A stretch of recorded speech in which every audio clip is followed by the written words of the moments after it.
तो hello friends, welcome back to my channel. और friend, आज की इस वीडियो सीरीज में हम लोग बात करने वाले हैं RGPV BTech third semester CS और आईटी ब्रांच के सिलेबस के बारे में।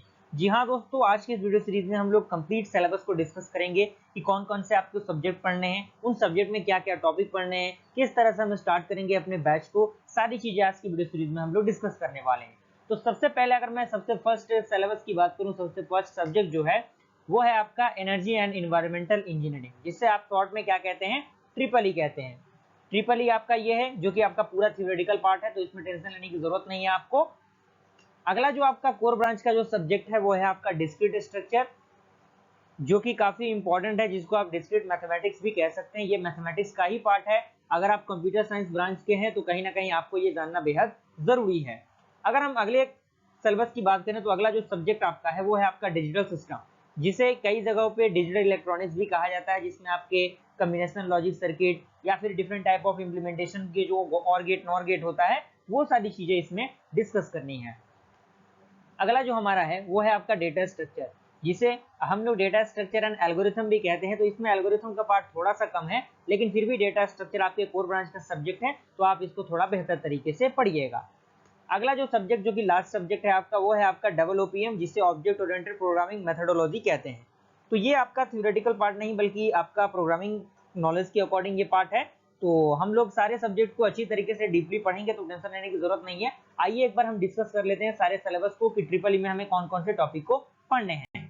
तो अगर मैं ट्रिपल ई की बात करूं तो ये आपका एनर्जी एनवायरमेंटल इंजीनियरिंग है, जो कि आपके थर्ड सेमेस्टर में पढ़ने हैं, और अदर ब्रांचेस को ये आपके फोर्थ सेमेस्टर में पढ़ने हैं। तो इसमें सबसे पहला मॉड्यूल आता है जिसमें हम लोग जानेंगे कि एनर्जी के कौन कौन से रिसोर्सेज होते हैं, क्या उसका फॉर्मेशन होता है, फॉसिल फ्यूल्स क्या होते हैं। उसके साथ तो उसी के अंदर कोल को हम डिस्कस करेंगे, ऑयल को डिस्कस करेंगे, क्या उसका प्रोसीजर रहेगा। तो आप एक बार इन सिलेबस को देख सकते हैं, आप डाउनलोड भी कर सकते हैं इस सिलेबस को आरजीपीवी यूनिवर्सिटी के वेबसाइट से।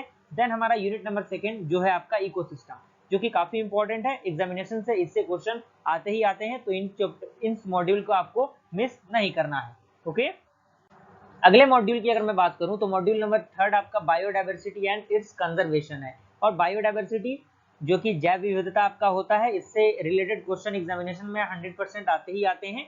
और इन सारे टॉपिक्स को आप एक बार कवर अप कर लीजिएगा, पूरा थ्योरेटिकल पार्ट है, तो इसके लिए आपको टेंशन लेने की जरूरत नहीं है। लास्ट स्टेज पे मैंने 2 वीडियो बना रखे हैं ट्रिपल ई पे, बस आपको वही फोकस करके जाना है, एग्जामिनेशन आप क्लियर कर जाएंगे। ओके, कोई दिक्कत आपको नहीं होगी। और अगला जो यूनिट है वो पोल्यूशन है, जिसमें वाटर पोल्यूशन, एयर पोल्यूशन या फिर मरीन पोल्यूशन, नॉइज पोल्यूशन, ये पोल्यूशन है, इसके कॉजेज आपको लिखने होते हैं, क्यों होता है, क्या इसके उपचार के उपाय हैं, क्या है कि हम इसे कंट्रोल कर सकते हैं, ये सारी चीजें आती हैं।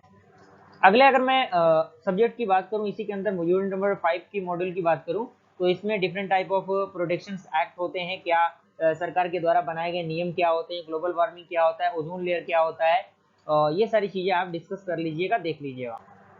अगला जो हमारा सब्जेक्ट है वो है आपका डिस्क्रीट मैथमेटिक्स, जिसे हम लोग डिस्क्रीट स्ट्रक्चर भी कहते हैं।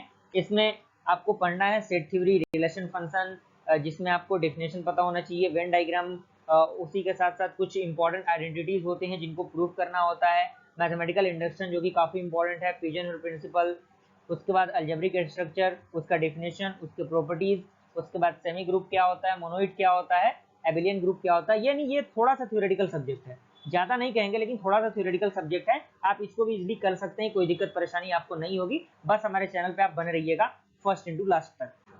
अगला जो हमारा इसी के अंदर मॉड्यूल है वो है आपका प्रोपोजिशनल लॉजिक, जिसमें हमें डिफरेंट टाइप ऑफ लॉजिक्स को पढ़ने हैं, डिफरेंट टाइप ऑफ थ्योरम्स को पढ़ने हैं। उसके बाद ग्राफ थ्योरी आता है, ये आपका पार्ट डेटा स्ट्रक्चर में भी पढ़ना है, डिस्क्रीट में भी पढ़ना है। तो अगर एक जगह भी आपको समझ में नहीं भी आता है तो उसके लिए टेंशन लेने की जरूरत नहीं है, हम अगले सेक्शन में इसको अच्छी तरीके से समझ लेंगे।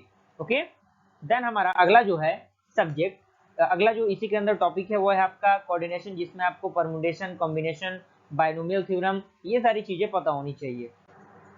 अगला हमारा सब्जेक्ट डेटा स्ट्रक्चर है, डेटा स्ट्रक्चर जो कि काफी इंपॉर्टेंट है, आपको बेहतर तरीके से मैं समझाऊंगा, पढ़ाऊंगा, तो आप बने रहिएगा हमारे चैनल पे। और जिसमें आपको डेटा स्ट्रक्चर का कंसेप्ट पता होना चाहिए, क्या होता है data structure, abstract data type क्या होता है, उसी के साथ स्टैक को हम जानेंगे, स्टैक के पूरे कंसेप्ट को जानेंगे।